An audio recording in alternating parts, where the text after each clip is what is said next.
수년째 우리가 다니엘 기도회를 참여했습니다.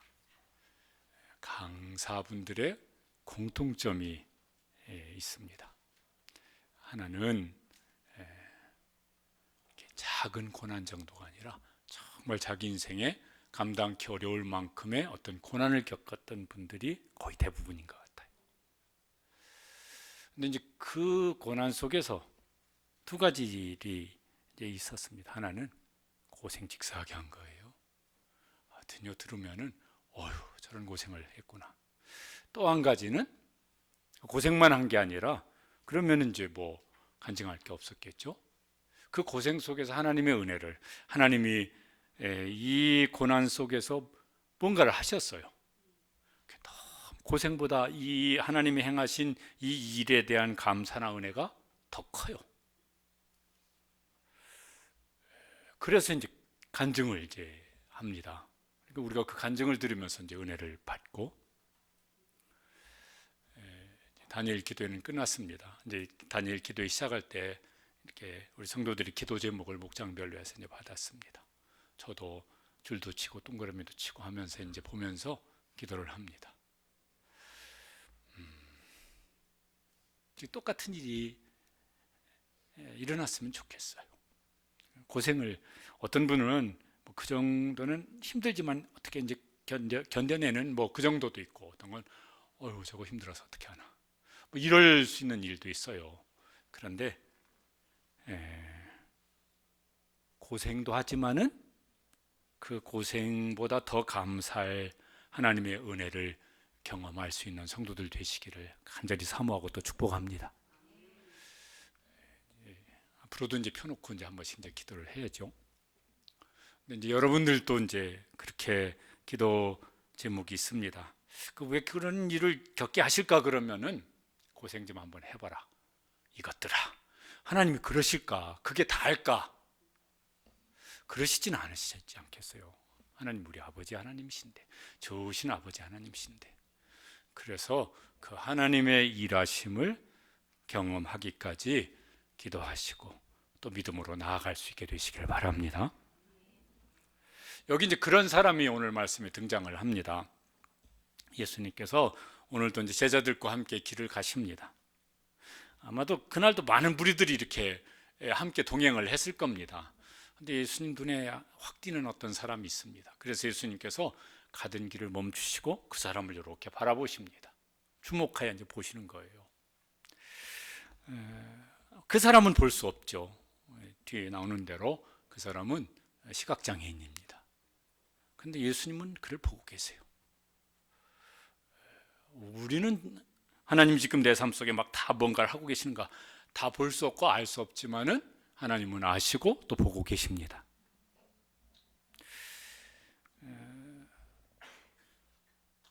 보통은 성경에 보면은 이렇게 어떤 사람들이 이렇게 예수님을 찾아옵니다.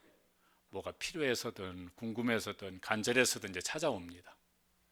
근데 더러는 예수님께서 찾아가십니다. 그런데 그 사람들은 보면은 뭔가 이렇게 그냥 평안한 사람들은 아니에요. 어려움이 있어요. 그것도 감당하기 어려울 만큼의 어떤 어려움이 있는 사람들은 예수님께서 직접 찾아가시는 일들이 나옵니다. 그렇게 이제 오늘도 하실 것입니다. 예수님 이제 승천하시기 전에 제자들에게 사명을 주시면서 볼지어다 세상 끝날까지 내가 너희와 항상 함께 있으리라. 그러니까 주님께서 오늘 나에게도 찾아오시고 문제 속에도 어려움 속에도 찾아오시는데 그 찾아오시는 주님, 주님이 지금 나와 함께 찾아오셔서 나와 함께 하시는구나. 내 속에서 지금 뭔가를 지금 하고 계시구나. 이걸 이제 경험할 수 있는 우리 성도들 되시길 축복합니다. 이 사람이 이제 어떤 사람인지가 성경에 간단하게 나옵니다. 날 때부터 맹인된 사람, 날 때부터 시각장애인입니다. 건강의 어려움을 많이 겪는 사람입니다. 얼마나 날 때부터 지금까지 뒤에 보면 이 사람 장성한 사람이라고 나오는데 그럼 수십 년 동안 얼마나 고생 많았을까. 건강의 어려움을 겪어요. 우리 중에도 뭐 건강 어려움 겪는 분들 많으시잖아요. 또 뒤에 보면은 이 사람은 사람들이 알았어요. 알아봤어요. 그 거린 구걸하던 사람 아니야? 이 사람은 건강이 그만하니까 지금도 막 이렇게 시각장애인이 할 수 있는 일들이 많지 않겠지만은 옛날에야 뭐 할 수 있는 일이 없었을 거예요. 그러니까 그렇다고 집안 형편이 막 좋으면은 그냥 집에서 이렇게 생활하면 좋겠는데 그럴 형편이 안 됐던 사람 같아요. 그러니까 나가서 뭐 하냐면 이제 구걸을 해야 돼요. 그렇게 해야 이제 하루하루를 살아가는 사람이었습니다. 그러니까 건강의 어려움도 많고 경제적인 어려움도 많은 거예요. 또 여기 이제 그 제자들의 질문을 보면은 사람들이 저 죄인 막 이런 어떤 따가운 시각이 시선이 많이 있었던 것 같아요. 그러니까 인간 관계도 쉽지가 않았을 것 같아요. 건강의 어려움, 경제적인 어려움, 인간관계 어려움, 우리가 겪고 있는 대부분의 어려움은 요 세 가지 속에 많이 들어있을 것 같습니다. 스스로 해결할 수 있으면 어려움이라고 할 것도 없죠. 스스로 해결할 수 없는데 그래도 뭐 힘들지만 견딜만 합니다. 그러면 이제 그냥 힘들지만 견뎌나가면 또 이제 되겠는데 그럴 수도 없어요. 근데 그럴 때는 어찌해야 될까? 누군가에게 막 도움을 요청하는데 걱정하지 마, 내가 다 도와줄게. 이럴 사람이 있으면 좋겠지만은 어려운 얘기 한두 번만 하면 그다음부터는 대부분 싫어요. 그럴 때 이제 우리가 무슨 생각을 많이 할까? 그때가 중요한 것 같아요. 뭔 생각을 많이 할까? 근데 그때 이제 해야 될 생각 중에 한 가지가 하나님은 무슨 생각을 하고 계실까? 여러분 성경 보면 하나님도 생각을 하십니다. 당연히 생각하시죠. 예수님도 당연히 생각하고 계세요. 나는 이렇게 지금 나는 이 문제 속에서 이 고난 속에서 어려움 속에서 나는 이렇게 생각을 하고 있는데 하나님은 뭔 생각을 하고 계실까? 예수님은 뭔 생각을 하고 계실까? 우리에게 있어야 될 모든 것을 아신다고 그러셨는데 난 이렇게 지금 결핍된 상태인데 나는 지금 걱정되고 염려스러워 죽겠는데 하나님은 뭔 생각을 하고 계실까? 오늘 말씀을 보면은 뭔 생각이 있으세요. 그리고 생각만 하고 계시는 것이 아니라 뭐예요? 찾아오세요. 다가오세요. 가까이. 그리고 그를 주목하여 지금 보고 계세요. 뭔 생각하신 걸 뭘 하시겠다는 것입니다. 그래서 이제 주님께서 나를 찾아오셔서 주님의 생각을 알려주시고 그 뭔가가 뭔지를 깨닫는 이런 은혜가 우리 가운데 있었으면 좋겠습니다. 그런데 여기 나오는 제자들이 그렇게 예수님 생각만큼 생각이 미치지 못했던 것 같아요. 제자들은 이런 질문을 합니다. 예수님이 지금 이 시각장애인 이 사람 앞에 서서 이렇게 바라보고 계시니까 제자들이 물었습니다. 이 사람이 맹인으로 난 것이 누구의 죄로 인함이니까? 자기니까? 그의 부모니까? 태어날 때부터 맹인인데 그럼 부모 죄 때문에 그런 겁니까? 자기 죄 때문에 그런 겁니까? 제자들은 지금 무슨 생각을 하고 있는 겁니까? 이 부모든지 자기 죄가 있어서 그 죄의 벌을 지금 받는 것으로 지금 이 사람이 이렇게 살고 있다고 생각을 하는 것입니다. 좀 이렇게 제자들의 질문을 보면서 좀 마음이 이렇게 썩 좋지는 않은 생각이 들어요. 근데 이 사람들이 누구냐면 예수님이 제자들이잖아요. 이미 요한복음 9장 상황은 제자가 된 지 처음 때는 아니에요. 꽤 시간이 이제 지난 경과한 그런 상황입니다. 그러면은 예수님의 마음을 좀 헤아릴 줄 알아서 주님, 이 사람이 지금 이런데 보지도 못하지 구걸을 하고 있지. 주님 어떻게 이 사람의 문제를 좀 도와주시겠습니까? 어떻게 좀 주님이 어떻게 해결하실 생각을 가지고 계십니까? 뭐 이렇게 좀 질문을 하면 좋을 텐데 제자들이 이제 이 사람이 이렇게 된 건 누구 죄 때문인 것 같아. 누구 죄 때문인지 그거 좀 알려주세요. 그렇게 해서 무슨 뭘 문제를 지금 해결하거나 도울 이런 그런 게 아니에요. 우리 속에도 이런 게 있는 것 같아요. 내가 좀 어떻게든 돕고 내가 좀 책임져주고 어떻게 해야지 이러면은 그럴 궁리를 합니다. 그런데 이제 그럴 마음이 없으면요 누구 탓을 해요.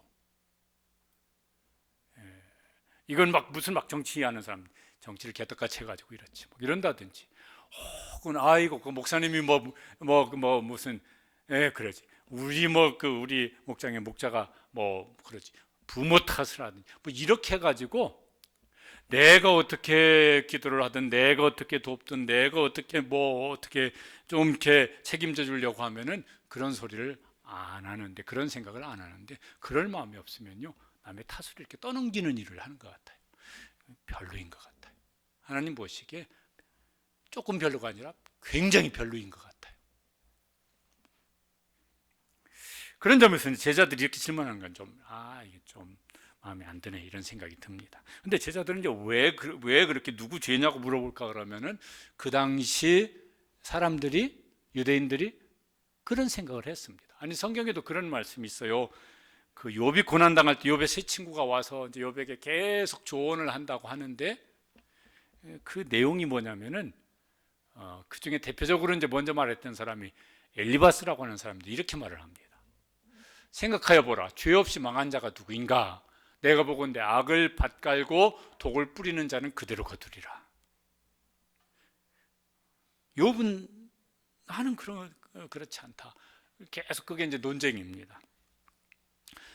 사도행전에 보면 바울 사도가 저 로마로 이제 죄수가 돼서 끌려갈 때 풍랑 만나고 거기 어느 섬에 이제 머물게 되어집니다. 그런데 그 불 피우다가 독사에 손이 물렸어요.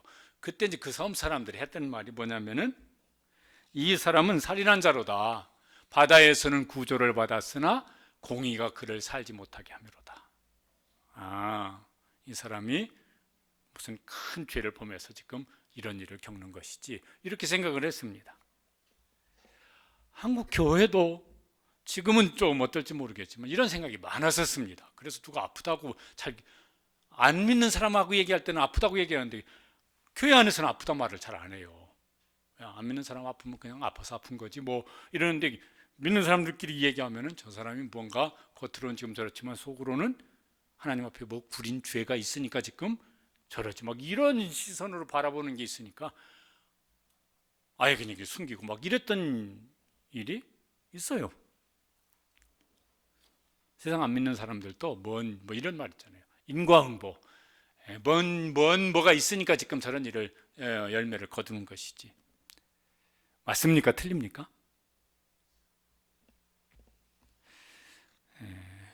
맞는 것도 있고 안 맞는 것도 있을 거예요. 왜냐면은 여기 지금 요한복음 9장인데 5장에 예수님께서 거기 38년 된 병자를 고쳐주시는 일을 하십니다. 그러면서 그 사람에게 저런 말씀을 하셨어요. 네가 나았으니 더 심한 것이 생기지 않게 다시는 죄를 범하지 말라. 그러니까 그 사람의 경우는 예수님께서 보시기에 그의 오랜 병이 뭐 때문이라고 보신 거예요? 그의 죄라고 보신 거예요. 그래서 또 어떤 사람에게는 내 죄 사함을 받았느니라, 그런 다음에 그 병을 고치신 일도 있습니다. 어떤 고난은 죄가 원인일 수 있습니다. 그렇게 내가 지금 무슨 어떤 고난을 겪고 있는데 그게 내 이 죄 때문인 것 같은데, 그러면 어떻게 하면 좋겠습니까? 빨리 회개하시고 돌이키시고, 그러면 하나님께서 회복의 은총을 베풀어 주실 줄로 믿습니다. 그런데 이제 우리가 겪는 고난이 어떤 형태의 고난이 됐든 그게 다 죄 때문일까? 어떤 죄가 있으면 그 죄에 대한 하나님의 징계나 심판으로 다 고난을 당하게 될까? 그렇다고 한다면은 오늘 저와 여러분 여기 지금 앉아서 예배를 드리고 저는 여기 서서 설교할 수 있을까요? 안 그럴 거예요. 다 중환자실 어디 가서 입원해 있든지 아니면 다 무덤 속에 들어가 있든지 벌써 뭔 일이 다 났을 거예요. 근데 여기 앉아서 예배를 드리는 것을 보니 다 나는 죄가 없어요. 아니, 우리가 날마다 무슨 죄를 회개하고 이러잖아요. 그러니까 다 그렇게 설명할 수는 없겠다. 지금도 전쟁 중에 있어요. 우크라이나 아직도 전쟁 중에 있고, 이스라엘 하마스 아직도 전쟁 중에 있고. 그런데 거기 어떤 사람들은 전쟁을 일으킨 장본인들이 있지만은 거기 전쟁에서 죽은 사람들, 부상을 심하게 당한 사람들, 전쟁통에 이 난리통에 무슨 피난 다니는 사람들, 이 사람들이 다 자기 개인의 죄 때문에 그런 일을 당할까? 그렇게 설명할 수가 없죠. 인구가 80억이나 되어집니다. 그 사람들이요, 말할 수 없는 수많은 어떤 제 인생의 고난을 겪습니다. 그게 다 그 사람이 과거에 어떤 죄 때문에 그렇다고 이렇게 설명할 수가 있을까? 그러면요, 설명할 수 없는 일들이 많아요. 아니면 이제 이게 이제 막 그것 때문에 혹 막 누구 탓으로, 막 정치인 탓으로, 부모 탓으로, 자식 탓으로 그렇게 해서 막 탓을 하면은, 그러면 뭐가 좀 나아집니까? 문제가 좀 해결되어지고 속이라도 좀 시원해지고 막 이렇습니까? 그렇지도 않아요. 혹은 막 다 이게 내 잘못이 내 탓이지 그래가지고 막 죄책감에 매 있고 나만 없어지면 다 해결되어지지 막 이런 막 생각을 하고 막 이러면은 뭐가 나아집니까? 그것도 나아지는 게 없어요. 원인을 알면은, 야, 이게 내 죄 때문에, 그럼 빨리 회개하고 빨리 돌아서면은 합력하여 선을 이루시는 회복의 은총을 주실 것입니다. 근데 그거 왜 그런지 모르겠어요.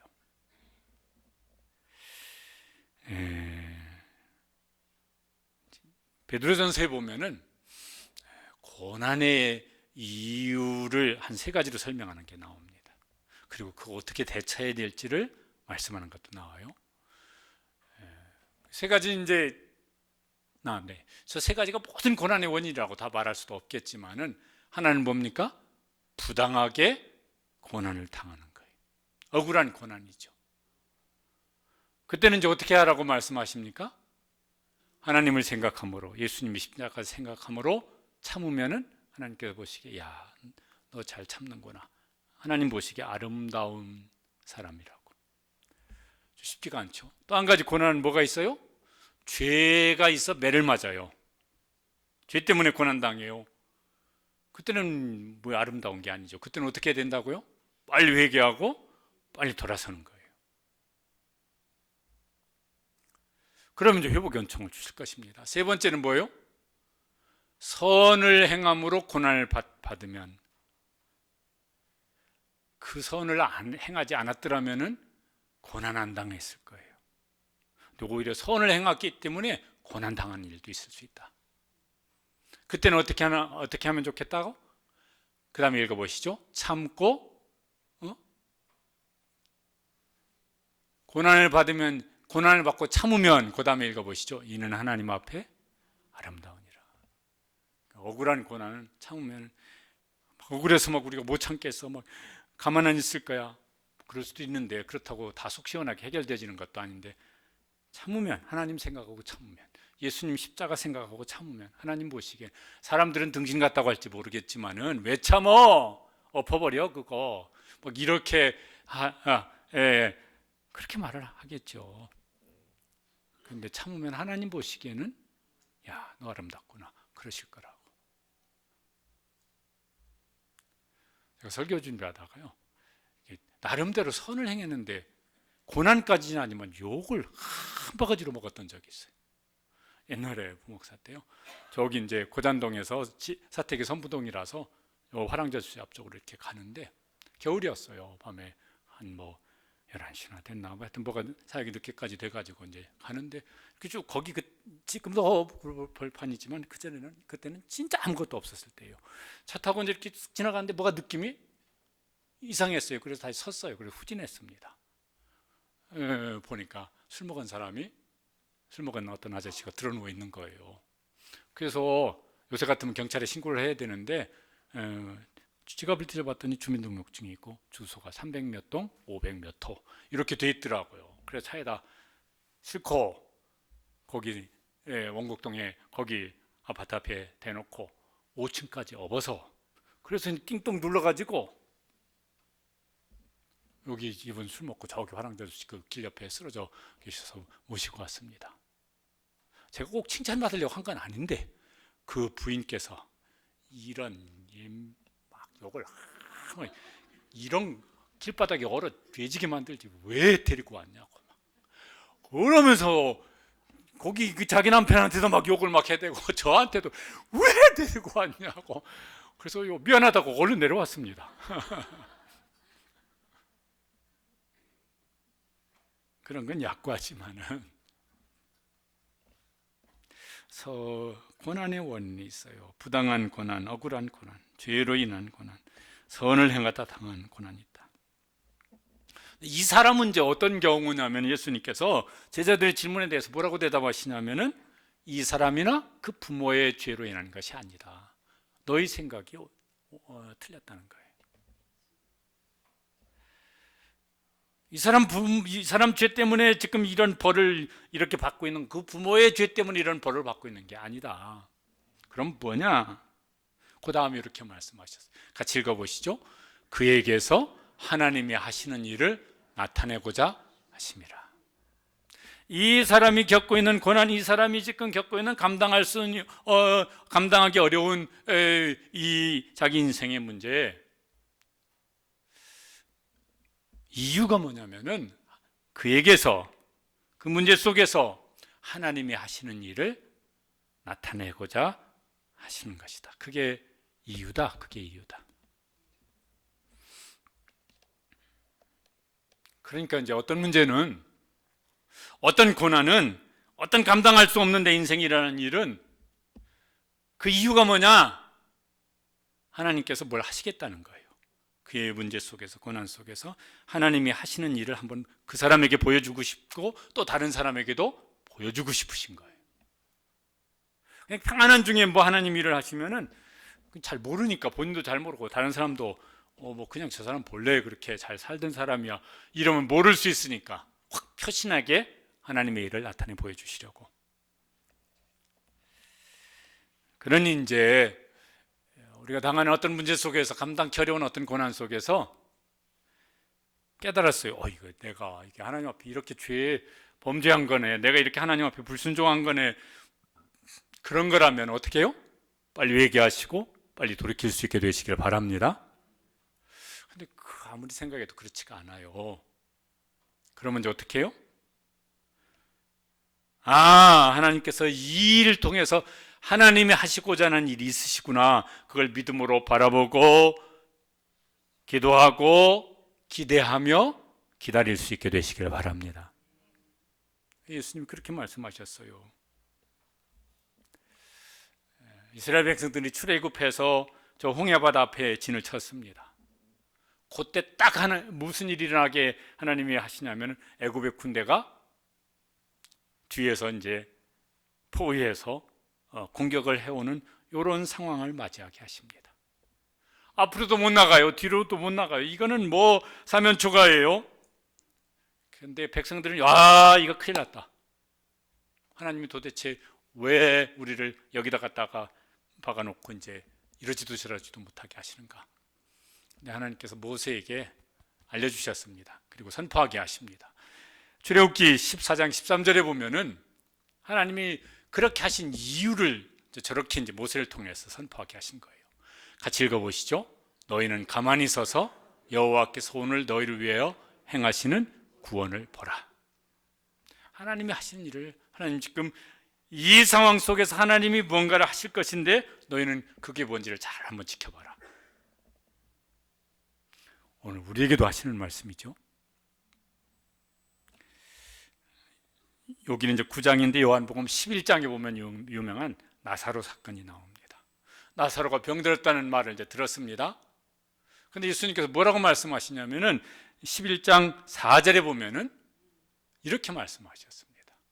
저 말씀도 읽어보시죠. 이 병은 죽을 병이 아니라 하나님의 영광을 위함이다. 평안한 중에 하나님의 영광 나타내시면 좋을 텐데 그럼 잘 표시가 안 나요. 사람들이 몰라요. 본인도 모르고.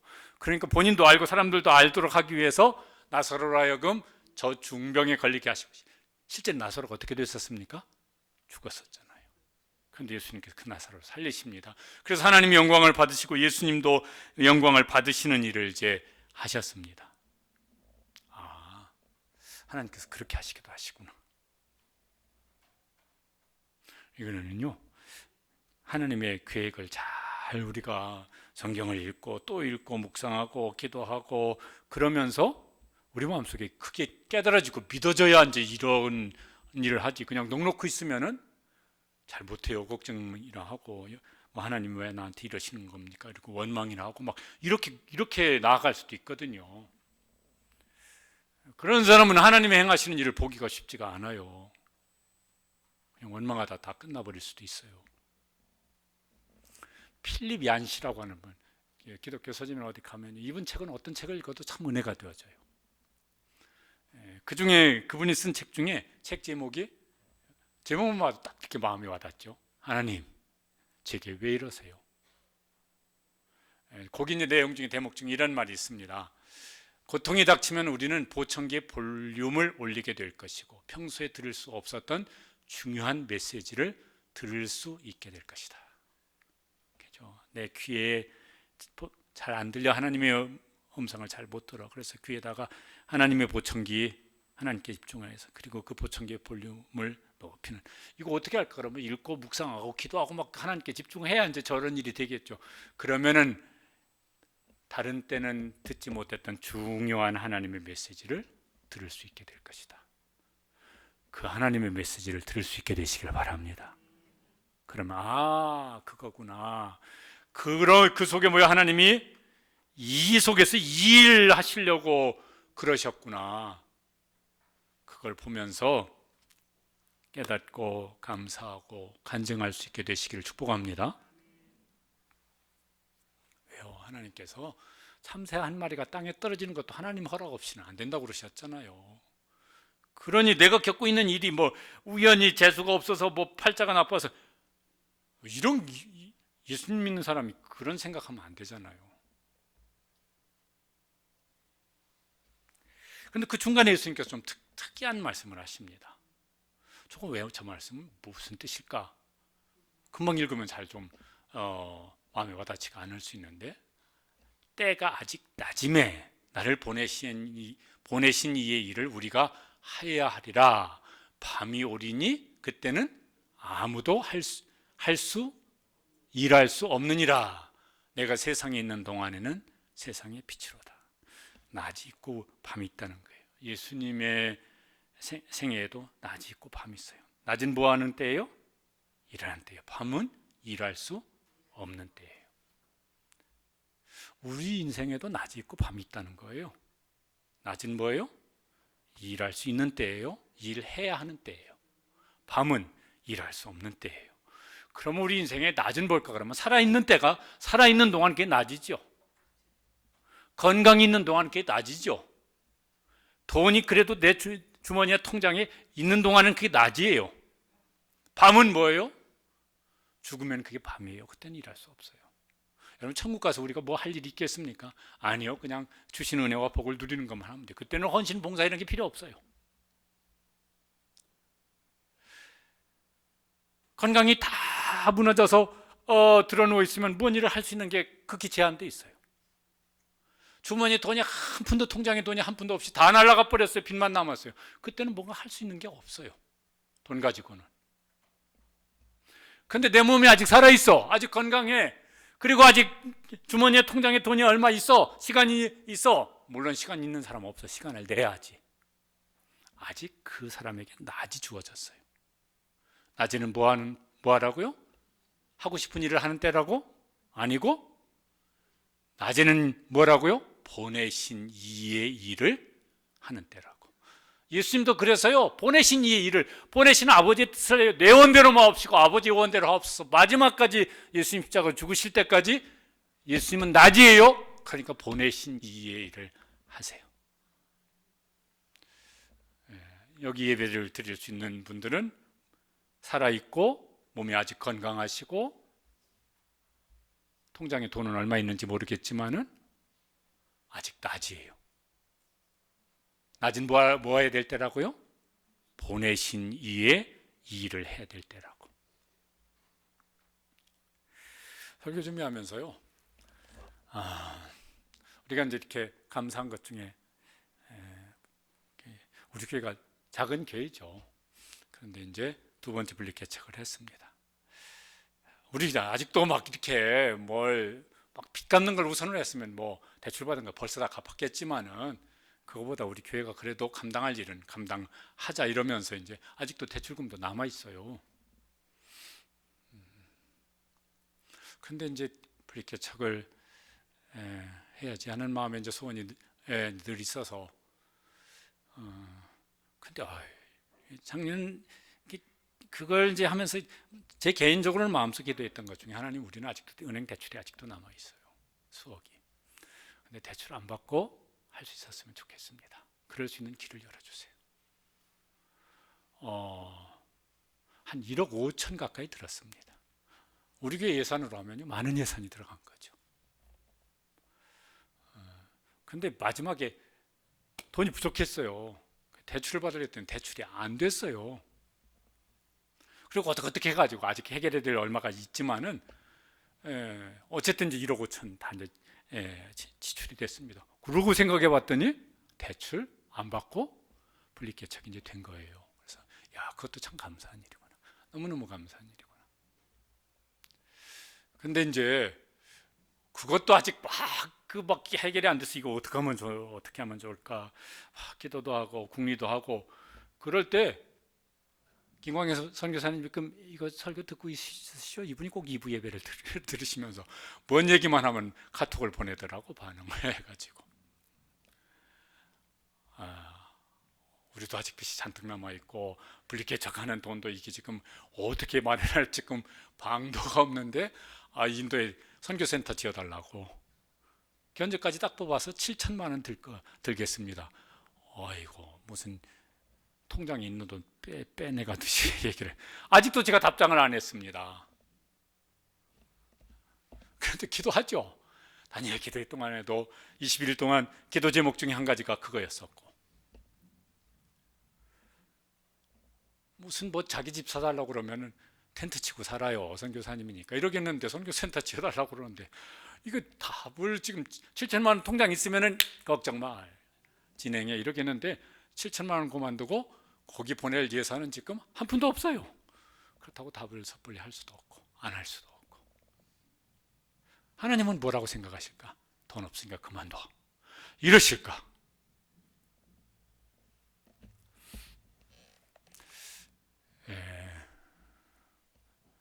지으려면 돈은 누구 주머니에서 나와야 되겠습니까? 여러분 주머니에서 헌금이 나와야 그거 할 수 있지.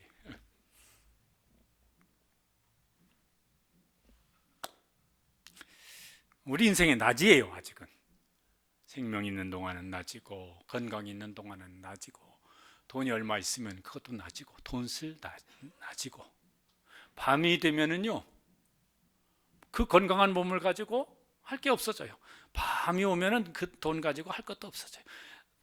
밤이 오면은, 인생의 밤이 오면은 내가 가지고 있는 무슨 재능과 원사 가지고 더 이상 할 수 있는 기회가 없어져 버려요. 그러면 내가 진짜 그거 했더라면 후회한다게 하나님이 기회를 다시, 그러면 인생의 시계 되돌려줘 가지고 30년 전으로 내가 너 돌려줄게, 뭐 이렇게 되겠습니까? 안 일어나요. 그냥 후회만 남고 끝나버려요. 예수님은 뭐라고 말씀하시냐면은, 인생의 낮일 때 어떻게 하라? 보내신 이의 일을 하라. 왜? 밤이 되면 하고 싶어도 할 수가 없으니까. 그래서 예수님도 지금 이제 하시는 거예요. 그래서 지금 병자를 고치는 일도 하시고 십자가를 지는 일도 하시는 것입니다. 그게 뭐냐면은 낮일 동안에 보내신 이의 일을 주님이 지금 하고 계시는 것입니다. 우리가 이 말씀을 잘 마음속에 새겼으면 좋겠습니다. 아직은 내 인생의 낮이다. 왜? 내가 살아있으니까. 아직 몸을 움직일 수 있으니까. 아직 돈을 벌든지 주머니에 돈이 얼마 있든지 있으니까. 그러면은 낮일 동안에는 뭐 하는 것이다? 낮은 일을 하는 때인데 어떤 일을 하는 때이다? 보내신 이의 일을 하는 때이다. 우리 찬송가 330장에 2절인데 가사가 이렇습니다. 어두운 밤 시들이니 내 직분 지켜서 일할 때 일하면서 놀지 말아라. 낮에는 수고하나 쉴 때도 오겠네. 일할 수 없는 밤이 속히 오리라. 한번 불러보실까요? 어두운 밤 시들이니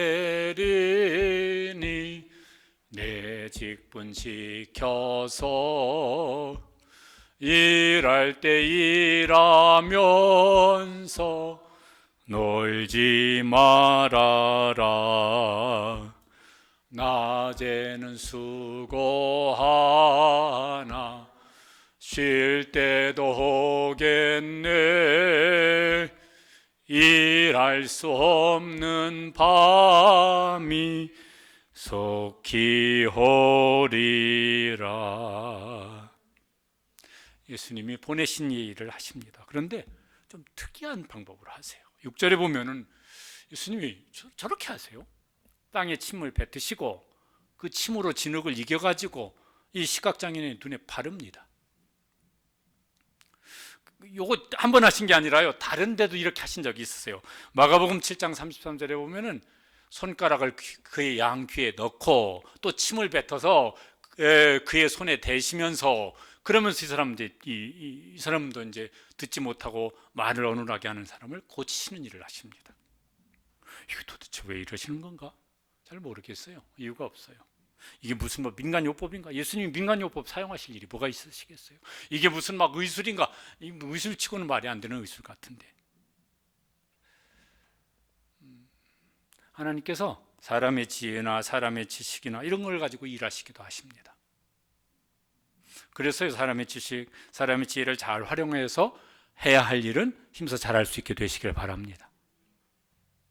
아프면은 기도만 해야 됩니까? 병원만 가야 됩니까? 두 가지 다 해야지. 기도하시면서 병원도 가시고. 그런데 하나님께서 어떤 때는 이게 왜 이러시는 거야? 도대체 이해도 안 되고 납득도 잘 안 되는 어떤 독특한 방법을 쓰실 때도 있으신 것 같아요. 예수님 지금 그렇게 하세요. 왜 이러신지는 모르겠어요. 막 어떻게 이렇게 좀 이상하게 생각하면 더럽게 왜 침 뱉어가지고 막 이러시는 거야. 기분 나쁘게. 나 지금 시각장애인이라고 막 무시하는 거야, 뭐야. 막 이렇게 생각하면 또요, 기분이 나쁠 수도 있을 것 같아요. 왜 이렇게 하시는 거야? 이유를 말씀 안 하셨어요. 그러니까 우리도 모르겠어요. 그런데 한 가지는 분명한 게 있어요. 뭡니까? 하나님이 하시고자 하는 일을 나타내시려는 거예요. 방법은 왜 그러신지 모르겠는데 목적은 분명해요. 방법은 이해가 안 돼. 그런데 목적은 하나님이 하시고자 하는 일을 나타내시려는 거예요.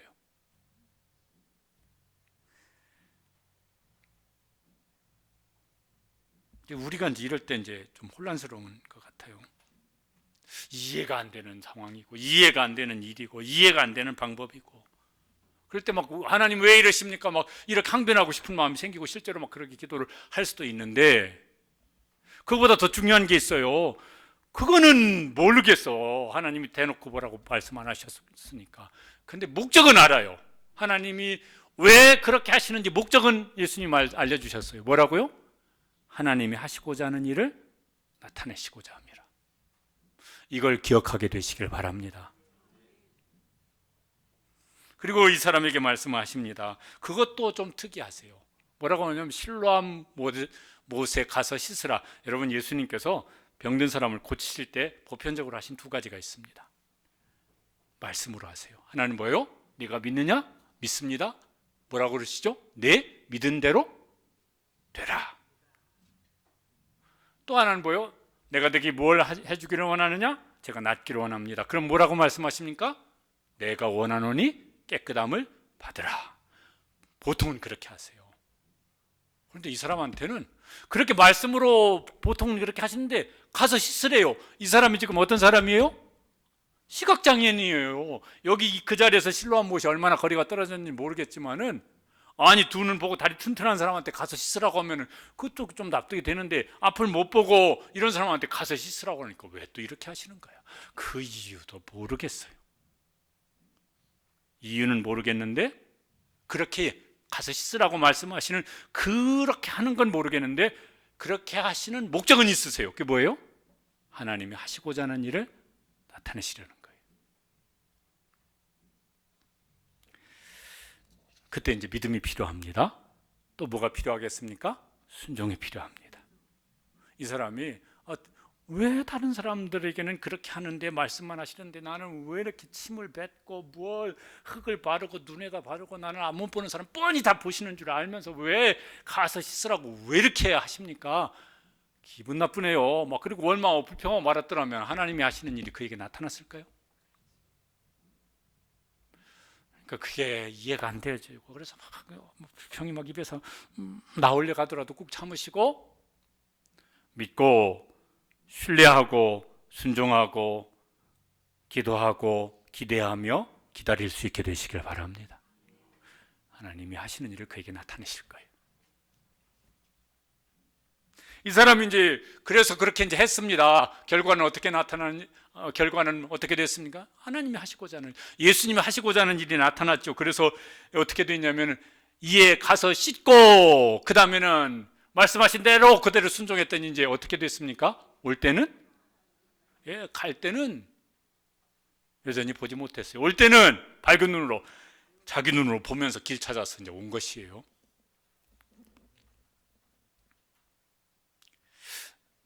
이 사람이 언제 밝은 눈으로 왔습니까? 예수님 바라보시는 동안? 아니에요. 막 이렇게 침으로 진흙을 이겨서 눈에 바를 때 아니에요. 갈 때 아니에요. 가서 씻을 때 몇 번 씻었는지 모르겠어요. 보일 때까지 씻었겠지 뭐. 구약 성경에 나아만 얘기가 나오잖아요. 엘리야 선지자 가서 7번 씻으라. 그런데 몇 번 요단 강물에 몇 번 씻을 때 그가 이제 다 나았다고 나옵니까? 7번 씻을 때 말씀대로 했을 때 그때 이제 하나님께서 하나님의 일하심을 이렇게 나타내 보여주셨습니다. 건강의 문제가 해결됐어요. 평생에 보지 못했던 사람. 아마 그랬으니까 이제 그다음부터 일을 했으면은 아마 경제적인 문제도 뭐가 이제 나아졌을 것 같아요. 저 사람 혹시 죄 있는 죄 때문에 그런 거 아니야? 그런 시선도 이제 따가운 시선도 다 이제 사라졌을 거예요. 인생에 스스로 감당할 수 없던 문제들이 이제 다 해결됐습니다. 얼마나 좋았을까요? 얼마나 좋았을까? 그 다음에 이 사람이 이제 한 일이 나옵니다. 사람들이 놀래서 저 사람 밖에 앉아서 구걸하던 사람들이 이제는 막 보면서 막 길 막 마음대로 왔다 갔다 하고 이러네. 어떻게 된 거야? 당신한테 무슨 일이 일어난 거야? 내 눈이 어떻게 떠졌느냐? 그랬더니 이제 11절에 간증을 하는 거예요. 저게 간증. 읽어보시겠습니다. 그 사람이 진흙을 이겨 내 눈에 바르고 나더러 실로암에 가서 씻으라 하기에 가서 씻었더니 보게 되었노라. 그 시자가 빠졌네. 좀 넣어주세요. 다시 한번 읽어보시겠습니다. 그 사람이 진흙을 이겨 내 눈에 바르고 나더러 실로암에 가서 씻으라 하기에 가서 씻었더니 보게 되었노라. 저게 이제 요새식으로 말하면 뭐 하는 거예요? 사람들 앞에 간증하는 겁니다. 간증의 주인공이 됐습니다.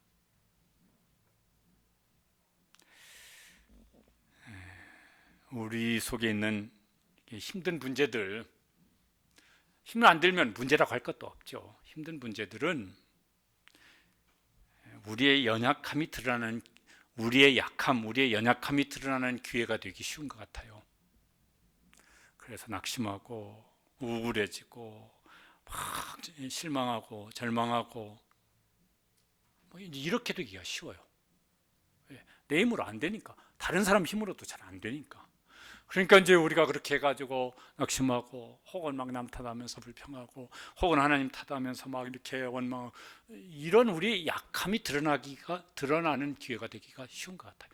보편적으로는 그렇게 되어지는 것 같아요. 그러면서 그냥 무너져요. 지금도 막 수많은 사람들이 그렇게 살아갈 거예요. 성도들 중에서도 적지 않은 성도들이 그렇게 해서 그냥 지금 뭐 이렇게 뭔가 서서히 무너져 내리고 있는 중에 있는 성도들도 있을 거예요. 그러나 예수님께서는 그렇게 말씀하셨습니다. 하나님이 하시는 일을 나타내고자 함이라. 그러니까 우리의 감당하기 어려운 문제는 하나님의 일이 나타나는 기회도 되는 것이, 하나님이 일하시는 것이 나타나는 기회가 되기도 합니다. 어떤 사람에게? 믿고 순종하고 기도하고 기대하면서 기다리는 사람에게. 원망 불평하고 있는 사람에게는 그런 일이 안 일어날 거예요. 그냥 그것 때문에 그냥 무너지는 이런 일이 일어날 거예요. 그렇게 안 됐으면 좋겠어요. 이해가 안 되더라도 순종하시고, 이해가 안 되더라도, 아니 우리가 어떻게 하나님을 다 이해하겠어요? 이 좁은 머리로. 우리가 이렇게 내가 하는 일도 이해가 안 되어지는 일이 많은데 어떻게 하나님이 하시는 일을 우리가 다 이해하겠어요? 그래도 하나님은 우리 아버지 하나님이시고 좋으신 하나님이십니다. 믿고 신뢰하면서 순종하고 기도하고 하나님이 행하신 일이 드러날 때까지 그렇게 나아갈 수 있게 되시길 바랍니다. 그러면은 그 사람을 통해서도 하나님께서 내 속에서 하나님이 그 일을 하셨구나, 우리 가정 속에 내 자녀 속에 하나님이 그 일을 행하셨구나, 그렇게 간증하게 하는 간증의 사람, 간증의 주인공으로 세워주실 줄로 믿습니다. 그런 은혜가 우리 성도들 가운데 있게 되기를 주님의 이름으로 축복합니다. 기도하시겠습니다.